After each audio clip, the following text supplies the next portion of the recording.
Studio 4 Telugu news కి స్వాగతం. ముందుగా బులెటిన్ లో హెడ్లైన్స్. ఎమ్మెల్సీ కవిత బెయిల్ అంశం మీద కాంగ్రెస్ బీజేపీల కామెంట్స్ పై మండిపడ్డ మాజీ మంత్రి జగదీష్ రెడ్డి.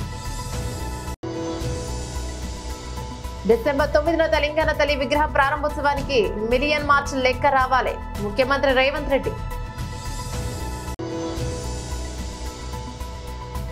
హైకోర్టులో జీవో 46 పిటిషన్ను కొట్టివేయడం చాలా బాధాకరం.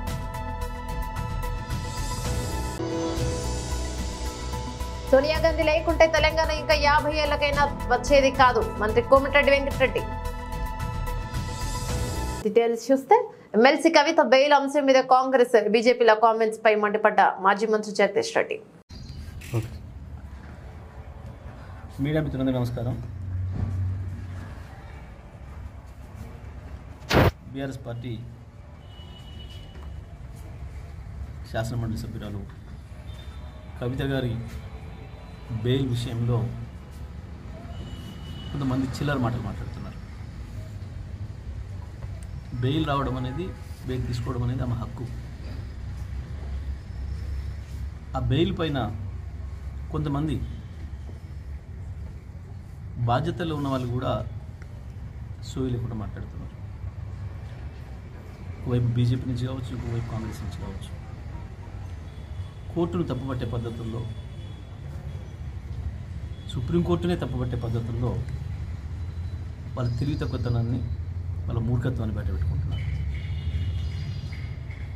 వాస్తవానికి ఈ కేసు విషయంలో మేము మొదటి నుంచి కూడా చెప్పినాం, ఇది ఇంత నిరాధారమైన కేసు. అసలు అక్కడ ఎక్కడ ఎటువంటి నేరమే జరగలేదు, తప్పే జరగలేదు. కేవలం ఒక బీజేపీ ఎంపీ చేసిన ఆరోపణలు తీసుకొని సిబిఐ ఈడీలు ఒక చెత్త కేసు నమోదు చేసినాయి.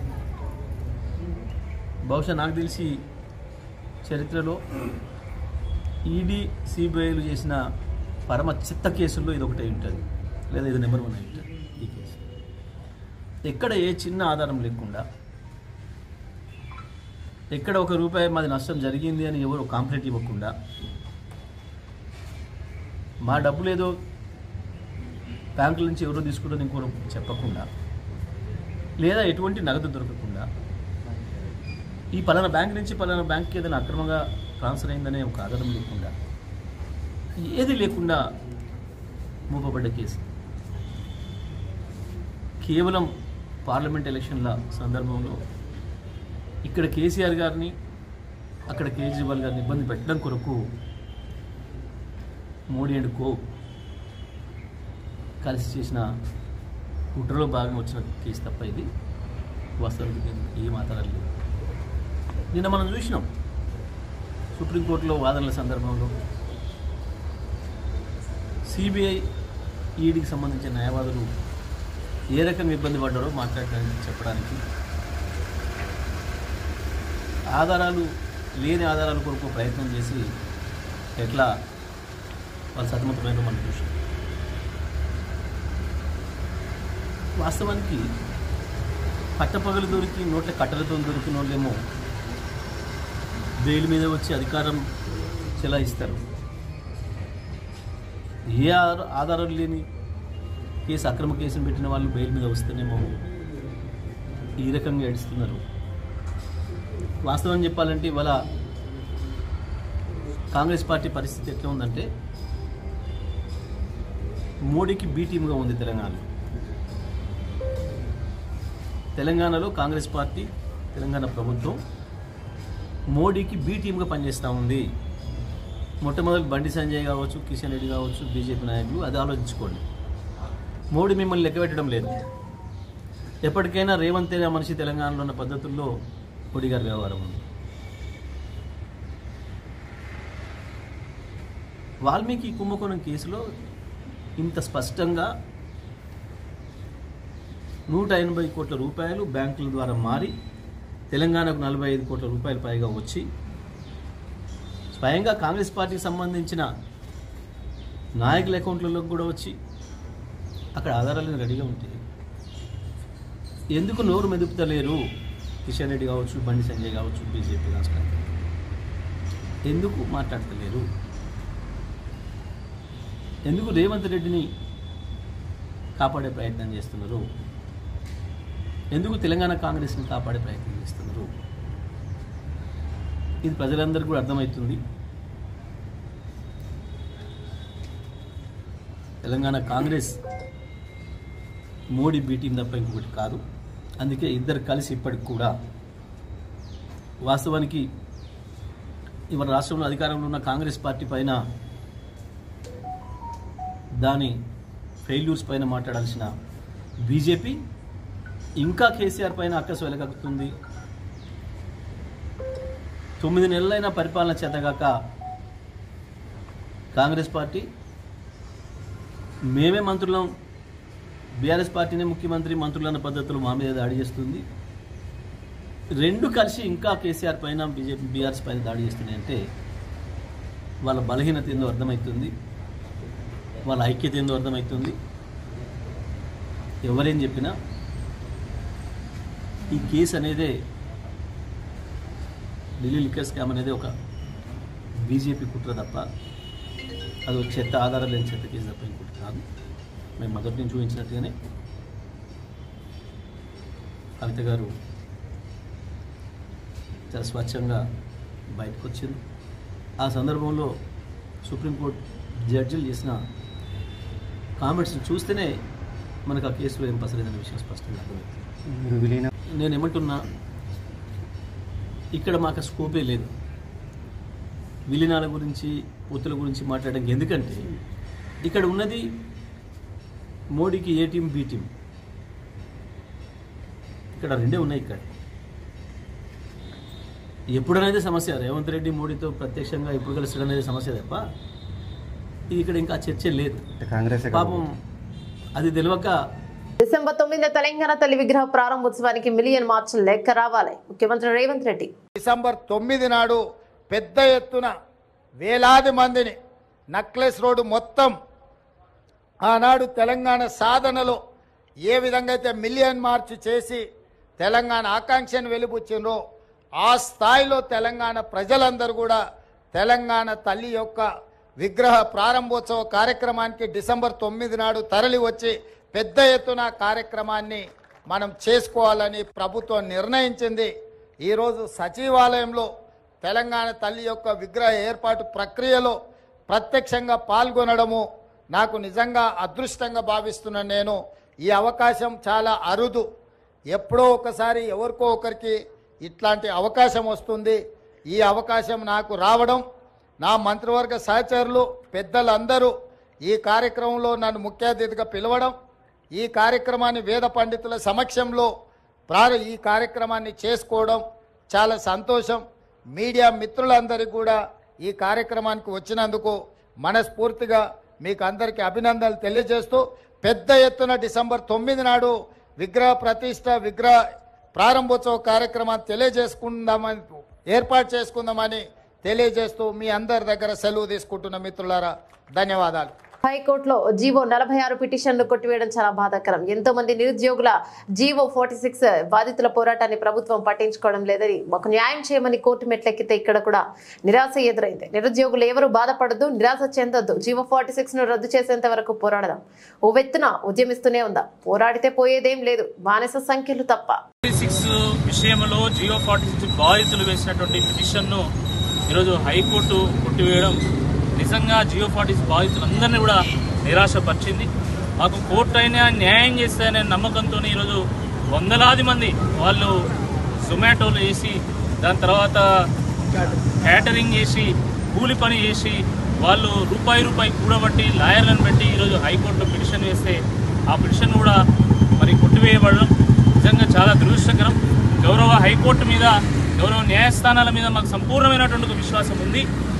తప్పకుండా మరి జడ్జి గారు ఇచ్చినటువంటి తీర్పును పూర్తిగా మరి చదివి పూర్తిగా రివ్యూ చేసి ఏ రకంగా ఈ తీర్పునిచ్చారని చెప్పేసి మరి అనలైజ్ చేసిన తర్వాత న్యాయపరంగా దీని విషయంలో ఎట్లా ముందుకెళ్లాలనే దాని మీద మేము నిర్ణయం తీసుకుంటాం. కానీ ఈ సందర్భంగా మేము ప్రభుత్వాన్ని ప్రశ్నిస్తున్నాం. మీరు శాసనసభ ఎన్నికల సందర్భంగా, పార్లమెంట్ ఎన్నికల సందర్భంగా, తర్వాత జరిగినటువంటి ఖమ్మం, నల్గొండ, వరంగల్ పట్టభద్రుల నియోజకవర్గ ఎన్నిక సందర్భంగా మీరు జియో 46 విషయంలో మీరు ఇచ్చినటువంటి మాట మీద మీ వైఖరి ఏంది? మీరు ఆ రోజు రద్దు చేస్తామని చెప్పి ఎందుకు రద్దు చేయడం లేదు? ఈరోజు మీ నిర్ణయం వల్ల, మీ వైఖరి వల్ల ఈరోజు వందల మంది మెరిట్ విద్యార్థులు నష్టపోతా ఉన్నారు. చాలా మంది జియో 46 బాధితులు అంటున్నారు. వాళ్ళు బాధితులు కాదు, హైలీ మెరిటోరియస్ స్టూడెంట్స్. వాళ్ళు 60 మార్కులు వచ్చిన వాళ్ళు ఈరోజు పోలీస్ ట్రైనింగ్ తీసుకుంటుంటే 126 మార్కులు వచ్చే వీళ్ళు కోర్టు మెట్లు ఎక్కి ఈరోజు న్యాయ పోరాటం చేస్తూ ఉన్నారు. చాలా దురదృష్టకరం. ప్రభుత్వం తలుచుకుంటే క్షణంలో ఒక ఉత్తర్వును వాళ్ళు విడుదల చేయొచ్చు. కానీ ఈరోజు మొండికేసి ఓడెక్కదాక ఓడమల్లన్నా, ఓడ దిగినాక బోడమల్లన్నా చందంగా ఈరోజు వాళ్ళను అద్దమైకుల్లాగా వాడుకున్నారు. ఎన్నికల సామాగ్రిలాగా ఎన్నికల సందర్భంగా వాడుకొని వదిలేసింది తప్ప నిజంగా వాళ్ళ యొక్క సమస్యను అర్థం చేసుకోవడంలో కానీ, వాళ్ళ సమస్యను పరిష్కారం చేయడంలో కానీ వాళ్ళు ఎప్పుడు కూడా ఒక్క అడుగు కూడా ముందుకేయాలి. అది చాలా స్పష్టంగా కనబడతా ఉన్నది. ప్రభుత్వ లాయర్ కేసు అటెండ్ గారు, ప్రభుత్వ లాయర్ వచ్చి కనీసం వీళ్ళకి అనుకూలంగా ఒక్క వ్యాఖ్య కూడా చేయడు. మరి దీన్ని ఏ రకంగా అర్థం చేసుకోవాలని ఒక్కసారి ముఖ్యమంత్రి రేవంత్ రెడ్డి గారు, అదేవిధంగా మంత్రులు కూడా చెప్పాల్సినటువంటి అవసరం ఉందని చెప్పి ఈ సందర్భంగా మేము గుర్తు చేస్తూ ఉన్నాము. మరి జియో 46 బాధితులందరితోని వాళ్ళు ఎంతో నిరాశతో ఉంటే వాళ్ళతో నేరుగా ఈరోజు కేటీఆర్ గారు ఢిల్లీ నుండి వారి ఫోన్లో మాట్లాడడం జరిగింది. మీకు అన్ని రకాలుగా మేము మద్దతుగా నిలుస్తాము, మీ పోరాటంలో మేము భాగస్వామిగా ఉంటాము, మీ వెన్నంటి ఉంటాము, మీరు ఎవ్వరు కూడా నిరాశపడాల్సినటువంటి అవసరం లేదు. అవసరమైతే దీన్ని సుప్రీంకోర్టులో కూడా వేసైనా సరే మీకు న్యాయం జరిగేంత వరకు మీతో పాటు ఉంటామని చెప్పేసి కేటీఆర్ గారు చెప్పడం జరిగింది. నేను గ్రామీణ ప్రాంతాల్లో ఉన్నటువంటి వందలాది మంది జియో 46 బాధితులందరికీ కూడా, జియో 46 అభ్యర్థులందరూ కూడా నేను విజ్ఞప్తి చేస్తున్నా, మీరు ఎవ్వరు కూడా నిరాశపడాల్సినటువంటి అవసరం లేదు. మాకు తెలుసు మీరు చిన్న చిన్న కుటుంబాల నుంచి వచ్చిండ్రు, కూలీ నాలి చేసి 100 రూపాయలు కూడబెట్టి మీరు లాయర్లకు ఫీజులు కట్టిళ్ళు. మీరు చిన్న కుటుంబాల నుంచి వెళ్ళి చాలా కష్టపడి కోచింగ్లు తీసుకొని మరి మీరు 120 మార్కులు 126 మార్కులు సాధించడం మాకు తెలుసు. ఆ విషయము మీరు నిరాశపడాల్సినటువంటి అవసరం లేదు. మీ తరపున కొట్లాడడానికి మేము సిద్ధంగా ఉన్నాం. మీరు ఒక నమ్మకంతో ఉండండి, తప్పకుండా న్యాయస్థానాన్ని మనకు. సోనియా గాంధీ లేకుంటే తెలంగాణ ఇంకా 50 ఏళ్లకైనా వచ్చేది కాదు. అందుకు సోనియా గాంధీ పుట్టినరోజు నాడు తెలంగాణ తల్లి విగ్రహ ప్రతిష్ఠ చేయాలని నిర్ణయించాం. మంత్రి కోమటిరెడ్డి వెంకటరెడ్డి. అలాగే తెలంగాణ ఇచ్చిన దేవత సోనియా గాంధీ పుట్టినరోజు ఆ విగ్రహ ప్రతిష్ఠ చేయాలని చెప్పి వారు నిర్ణయించడం కూడా మరొక శుభవార్త తెలంగాణ ప్రజలకు. సోనియా గాంధీ గారు లేకుంటే తెలంగాణ ఇప్పుడు కాదు ఇంకా 50 ఏళ్ళకైనా రాదని అందరికీ తెలుసు. 10 మందిలో క్రూరత్వం చూపడం, అవమానపరచడం, హింసించడం, తాను తీసుకున్న నిర్ణయాలకు ఎదుటివారి బాధపడుతుంటే నవ్వించడం. అందుకనే కుటుంబ సర్కార్కు శాడిస్ట్ సర్కార్ అనక తప్పడం లేదు. ఉద్యోగస్తులను బహిరంగంగా తిడుతూ అవమానిస్తుంటే అవి ఉద్యోగ సంఘాల వారికి పొకటతల్లా ఉన్నాయా? వెంటనే ఉద్యోగ సంఘాలు స్పందించాలి. చంద్రబాబు నాయుడు ఉద్యోగస్తులకు చుక్కలు చూపిస్తున్నారు. ఎన్సీబీఎన్ పదే 95 నాటి సీఎం చూస్తానంటున్నారు. అంటే దాని అర్థం ఏంటి? రామారావు గారిని వెనుపోటు పడిచే అధికారాన్ని చేజిక్కించుకోవడమా? ఉమ్మడి ఆంధ్రప్రదేశ్లో గానీ, విభజిత ఆంధ్రప్రదేశ్లో గానీ అభివృద్ధి సంక్షేమ పరంగా చంద్రబాబు నాయుడు అధికారంలో లేని కాలమే బాగుందని అనేక గణాంకాలు, అనేక రిపోర్టులు స్పష్టం చేస్తున్నాయి. ఎర్ర బుక్కును పాకన పెట్టుకొని ఇష్టానుసారం ఉద్యోగులపై వేటు వేస్తున్నారు. వైఎస్ జగన్ ప్రభుత్వంలో అనేక మంది అధికారులకు మంచి పోస్టింగ్ ఇచ్చారు. వాటికి ఉదాహరణ ఉద్యమ ప్రద్యుమ్న, సాయి ప్రతాప్, సతీష్ చంద్ర, గిరిజా శంకర్, కాటంనేని భాస్కర్, ప్రవీణ్ కుమార్ ఠాగూర్, పివి రమేష్ హత్యల దాడులు, దౌర్జన్యాలు, అత్యాచారాలు రాష్ట్రంలో ఎప్పుడు ఇలాంటి పరిస్థితులు లేవు. వీటిని ప్రజలను డైవర్ట్ చేయడానికి ఫైల్స్ బాగుతో మొదలు పెట్టారు. అందుకే వీటిని చంద్రబాబు ఫైల్స్ అంటున్నాం. మద్రపల్లి సబ్ కలెక్టర్ ఆఫీస్ లో ఫైల్స్ తగలబడింది షార్ట్ సర్క్యూట్ వలన అని చంద్రబాబు నాయుడు గారి నెల్లూరు పర్యటనలో చెప్పారు. ధవళేశ్వరం ఫైల్స్ అంశం కూడా అవేమే ప్రాధాన్యత గల పత్రాలు కావని ఆర్డీఓ దగ్గర నుంచి కలెక్టర్ వరకు చెప్పారు. ఎన్నికలకు ముందు చంద్రబాబు గారు ఓపీఎస్ అన్నారు, అంతా స్వర్గమే అని యుగమే అన్నారు, అంతా స్వర్ణయుగమే అన్నారు. స్వర్గం సంగతి అటు ఉంచితే ఇప్పుడు అంతా ఉద్యోగస్తులకి నరకంగా తయారైందని అంటున్నారు. అందరికీ నమస్కారం. రాష్ట్రంలో ఉద్యోగులపై వేధింపులు అధికమయ్యాయి. చంద్రబాబు నాయుడు గారు, జనసేన కూటమి ప్రభుత్వం ఉద్యోగస్తుల్ని ఇష్టానుసారం బహిరంగంగా అవమానిస్తూ వాళ్ళని తీవ్రమైనటువంటి ఒత్తిడిలోకి నెట్టేస్తూ బహిరంగంగా అవమానపరుస్తుంటే ఉద్యోగ సంఘాలు కూడా వీటిపై ఎందుకు స్పందించడం లేదని మేమైతే ఆవేదన వ్యక్తం చేస్తాం.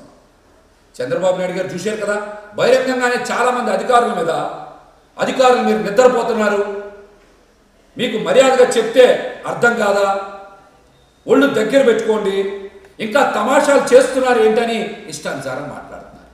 ఇవి మాట్లాడడంతో పాటుగా 95 చంద్రబాబు నాయుడు గారిని చూస్తారని బహిరంగంగా హెచ్చరికలు జారీ చేస్తాం. 95 ముఖ్యమంత్రి చంద్రబాబు నాయుడు గారు అంటే అర్థం ఏంటి? చంద్రబాబు నాయుడు గారు అది కూడా వివరణగా చెప్తే బాగుండేది. చంద్రబాబు నాయుడు గారు 95 సీఎం అంటే ఎన్టీ రామారావు గారి దగ్గర ముఖ్యమంత్రి పదవి లాక్కొని ఆయన అధికారం చెలాయించిన ప్రజల నుంచి ఆదరణ రాలేదని ఆయన ప్రజల్ని పక్కదారి పట్టించడానికి అనే ఆకస్మిక తనిఖీలని, ఉద్యోగస్తుల్ని బెదిరించడం, అదేవిధంగా అందరి ముందు ఉద్యోగస్తుల్ని అవమానపరచడం, ఇట్లాంటివి చేసి ఒక హై డ్రామా సృష్టించారు. మరి 95లో కూడా ప్రత్యామ్నాయ మీడియా కానీ సోషల్ మీడియా కానీ లేదు. అందుకని ఆ రోజున చంద్రబాబు నాయుడు గారు చేసినటువంటి ఆటలన్నీ సాగిపోయినాయి. 95 సీఎం అంటే ఇదే కదా. మీరు ఎన్టీ రామారావు గారి దగ్గర నుంచి పదవి లాక్కున్నా మీకు ప్రజాదరణ రాలేదని రాజకీయాన్ని పక్కదారి పట్టించడానికి ఈ డైవర్షన్ పాలిటిక్స్ చేసిన మాట వాస్తవం కాదా? వాస్తవం కదా. ఇది కదా 95 సీఎం అంటే. చాలామందికి ఈ విషయం తెలియదు. ఈ విషయం కూడా మీరు వివరించి చెప్పుంటే చాలా బాగుండేది. ఉద్యోగస్తుల్ని బహిరంగంగా అవమానపరిచి చంద్రబాబు నాయుడు గారు కూటమి నాయకులు నవ్వుకుంటున్నారు. దీన్ని ఏమనాలి? ఈ లక్షణాలని ఏమనాలి? ఎవరన్నా బాధపడతా ఉండి ఇబ్బంది పడతా ఉండి ఎదుటి వ్యక్తుల్ని మనం అవమానపరిచినప్పుడు మనం నవ్వుకుంటున్నామంటే దాన్ని శాడిస్ట్ లక్షణం అంటారు. దాన్నే శాడిస్ట్ లక్షణం అంటారు. మరి తెలుగుదేశం జనసేన కూటమి ప్రభుత్వాన్ని శాడిస్ట్ సర్కార్ అనాలా? చెప్పండి. శాడిస్ట్ సర్కార్ అనాలా? ఈ మాట అనక తప్పట్లా. ఈ రోజున చంద్రబాబు నాయుడు గారు జనసేన పార్టీ చేస్తున్నటువంటి ఆగడాలను చూసి ఇది శాడిస్ట్ సర్కార్ అని పేరు పెట్టాల్సి వస్తుంది. ఉద్యోగస్తులు కూడా చంద్రబాబు నాయుడు గారు ఏదో వస్తారు, బ్రహ్మాండంగా మాకేదో చేస్తారు అని అందరూ భావించారు. కానీ ఈరోజు ఏమైంది? ఎక్కడ పడితే అక్కడ ఉద్యోగస్తుల్ని తిట్టడం, అవమానించడం. ఇది వాస్తవం కాదా? గతంలో జగన్మోహన్ రెడ్డి గారు అధికారంలో ఉన్నప్పుడు ఉద్యోగస్తుల్ని ప్రభుత్వంలో భాగస్వామ్యం చేశారు, పథకాల అమల్లో భాగస్వామ్యం చేశారు. ఎంతో అద్భుతంగా ఉద్యోగస్తులతో కలిసి పనిచేసినటువంటి సందర్భం. 30 లక్షల ఇళ్ల పట్టాలు ఇచ్చారంటే దానికి ఉద్యోగస్తులందరూ కూడా సహకరించబట్టే. అద్భుతంగా ఆ పథకాన్ని అమలు చేశారంటే ఉద్యోగస్తులు కూడా ప్రభుత్వంలో భాగస్వామ్యం అయ్యారు. ఆ రోజున జగన్మోహన్ రెడ్డి గారి ప్రభుత్వం కూడా ఉద్యోగస్తుల్ని భాగస్వామ్యం చేయబట్టే మంచి ఫలితాలు సాధించారు. ఈ రోజున ఉద్యోగస్తులు ఎక్కడ పడితే అక్కడ అవమానించడం. మీకు ఎక్కడైనా గౌరవం ఉందా? మీరు నమ్మారు, మోసపోయారు. ఇవాళ చంద్రబాబు నాయుడు గారు ఉద్యోగస్తులకి చొక్కాలు చూపిస్తా ఉన్నారు. మీ పరిస్థితి వల్ల ఎలా ఉందో తెలుసుగా మీకు. నేరేడు చెట్టు కోతి ముసలి కథలో కోతి మోసపోయినట్టు అయిపోయింది. అదేవిధంగా బంగారు కడియం పులి కథలో బాటసారి పులిని నమ్మినట్టు అయిపోయింది మీ పరిస్థితి అలాగైపోయింది. ఉద్యోగస్తులకి ఈ రోజున చొక్కలు చూపిస్తున్న మాట వాస్తవం. గత ప్రభుత్వంలో ఎప్పుడైనా సరే జగన్మోహన్ రెడ్డి గారు ఉద్యోగస్తులను టార్గెట్ చేశారా? ఎక్కడైనా వేధించారా? బహిరంగంగా ఎక్కడన్నా ఇబ్బంది పెట్టారా? వర్గాలుగా విడదీసిన వాతావరణం ఎక్కడన్నా ఉందా? ఇష్టం లేని వారి మీద రైడ్స్ చేయించి దెబ్బ కొట్టేటువంటి తప్పుడు చంద్రబాబు గారి విధానం సాంప్రదాయాలు ఎక్కడన్నా ఉన్నాయా? ఈ విషయాలన్నింటినీ కూడా ఉద్యోగస్తులు ఒకసారి మళ్ళీ గుర్తు తెచ్చుకోవాలి. ఉద్యోగస్తుల్ని వేధించి వెంటాడి సంఘటనలు చూసిన తర్వాత చాలామంది ఉద్యోగస్తులు బయట మాట్లాడుకుంటున్నారు. మనందరం అనవసరంగా నేరకపోయి బాబు పవన్ కళ్యాణ్ గారి కూటమిని మనం గెలిపించుకున్నాం, మనం తెచ్చుకున్నాం అనే తప్పుడు భావన ఈ రోజున ఒక ఇబ్బంది పడేటువంటి భావన వాళ్ళలో వచ్చేసింది.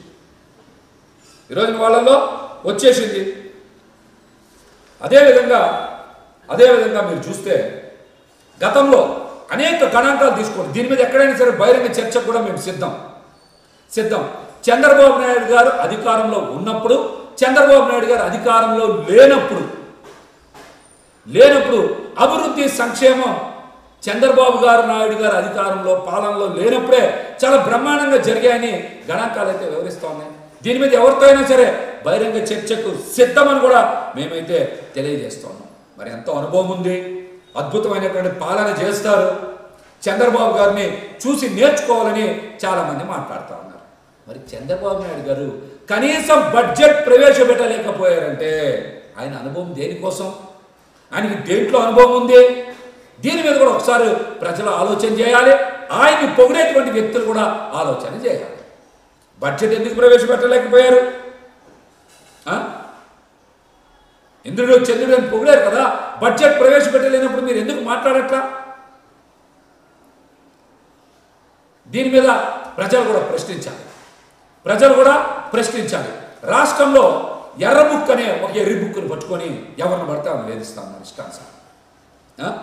ఎవరిని పడితే వాళ్ళని ఇష్టానుసారం వేధిస్తూ ఉన్నారు. ఉద్యోగస్తులనైతే వేటు వేస్తూ ఉన్నారు. ఎక్కడ పడితే అక్కడికి బదిలీలు చేస్తూ ఉన్నారు. గత ప్రభుత్వంలో ఇలా జరిగిందా? చెప్పండి, గత ప్రభుత్వంలో ఇలా జరిగిందా? ఆ ఎర్ర బుక్కును పట్టుకొని ఉద్యోగస్తుల్ని ఇష్టానుసారం వేధిస్తూ ఉన్నారు. మరి గతంలో ప్రద్యుమ్న గారు సీఎంఓ ఆఫీసులో పనిచేశారు. మరి ఆయనకి జగన్మోహన్ రెడ్డి గారు మంచి పోస్టింగ్ చేయలేదా? సాయి ప్రతాప్ గారికి ఇవ్వలేదా? సతీష్ చంద్ర గారికి, గిరిజాశంకర్ గారికి, కాటమనేని భాస్కర్ గారికి, ప్రవీణ్ కుమార్ గారికి, అదేవిధంగా డీజీపీగా పనిచేసినటువంటి ఠాగూర్ గారికి, పివి రమేష్ గారికి, ఇలా చాలామందికి ప్రాధాన్యత ఉన్నటువంటి పోస్టింగ్లు ఇచ్చారు కదా జగన్మోహన్ రెడ్డి గారు. ఇవన్నీ మర్చిపోయి అన్ని అబద్ధ ప్రచారాలు, అవాస్తవ ప్రచారాలు మీడియాను అర్థం పెట్టుకొని ఉద్యోగస్తుల్ని వేధించాల్సినంత అవసరం ఏమొచ్చింది? వాళ్ళ మీద అంత కక్ష సాధింపు చర్యలు ఎందుకు కావాలని వాళ్ళ అధికారుల మీద కూడా ఏదో ఒక ముద్ర వేయడం, వాళ్ళని సస్పెండ్ చేయడం, వాళ్ళని ఇబ్బంది పెట్టడం, నోటీసులు ఇవ్వడం. ప్రజలందరూ కూడా సూపర్ 6 అమలు చేయలేదని ప్రజలు అడుగుతూ ఉంటే ఇక్కడ కూడా మళ్ళీ కుట్ర, ప్రజల్ని పక్కదారి పట్టించడానికి కావాలని చంద్రగిరిలో, మదనపల్లిలో సబ్ కలెక్టర్ ఆఫీసులో ఫైల్స్ తగలబడిపోయాయని, అట్లాగే ధవళేశ్వరంలో ఫైల్స్ తగలబడిపోయాయని ఇష్టానుసారం విసుకునే ప్రచారం చేశారు. ఇవన్నీ చంద్రబాబు గారి ఫైల్సే. ఇవన్నీ చంద్రబాబు ఫైల్స్ అంటారు. ఇట్లన్నింటినీ కూడా వాస్తవాన్ని కప్పిపుచ్చి అబద్ధ ప్రచారం చేశారు. మదనపల్లిలో కాలిపోయినటువంటి ఫైల్స్ షార్ట్ సర్క్యూట్ వల్లే కాలిపోయాయని చంద్రబాబు నాయుడు గారే స్వయంగా నెల్లూరు మీటింగ్లో కూడా చెప్పారు కదా. ఇంకా దాని మీద విషయ ప్రచారం ఏంటి? అదేవిధంగా ధవళేశ్వరం ఫైల్స్ ఘటనలో కూడా అవి ప్రాధాన్యత లేవని ఆర్డీఓ దగ్గర నుంచి కలెక్టర్ గారి వరకు బయటకు వచ్చి చెప్పారు. అయినా ప్రతిపక్షం మీద విమర్శ. వీటి మీద చంద్రబాబు ఫైల్స్ అని ఒక సిరీస్ తీయాలి. ఇక్కడి నుంచి చంద్రబాబు ఫైల్స్ అని ఒక సిరీస్ తీయాలి. ఎంత తప్పుడు ప్రచారం ఏంటి? ప్రభుత్వం 5 ఏళ్ళు ఉంటుంది, ఉద్యోగస్తుల సర్వీసు 30 ఏళ్ల పైన ఉంటుంది. ములుగు జిల్లా గోవిందరావుపేట మండలం బుస్సాపూర్లోని లక్నవరం ఐలాండ్లో రాత్రి బసానంతరం లక్కవరం నుండి బయలుదేరిన తెలంగాణ రాష్ట్ర గవర్నర్ జిష్ణుదేవ్ వర్మ జిల్లాలో గవర్నర్ గారి 2 రోజుల పర్యటన ప్రశాంతంగా ముగిసింది.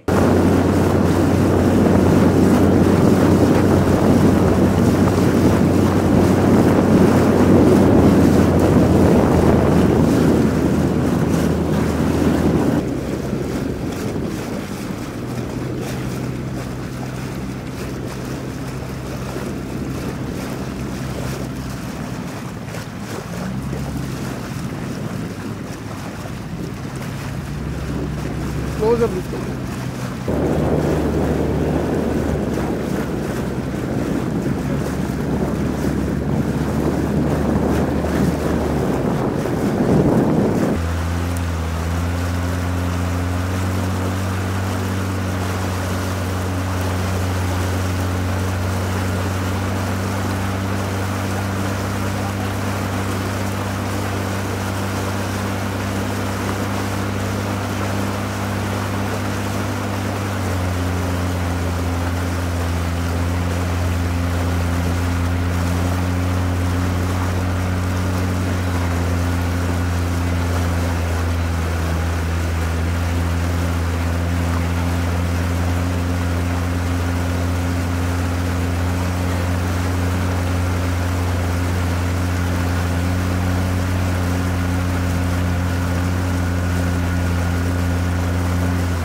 బులెటిన్లో హెడ్లైన్.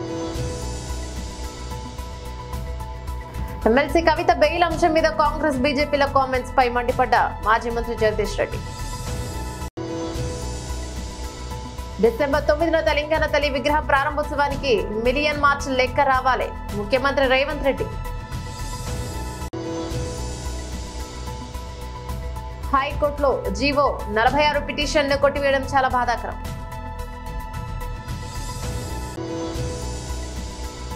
సోనియా గాంధీ లేకుంటే తెలంగాణ ఇంకా 50 ఏళ్లకైనా వచ్చేది కాదు మంత్రి కోమటిరెడ్డి వెంకటరెడ్డి. బులెటిన్ ముగించే ముందు హెడ్లైన్స్ మరోసారి.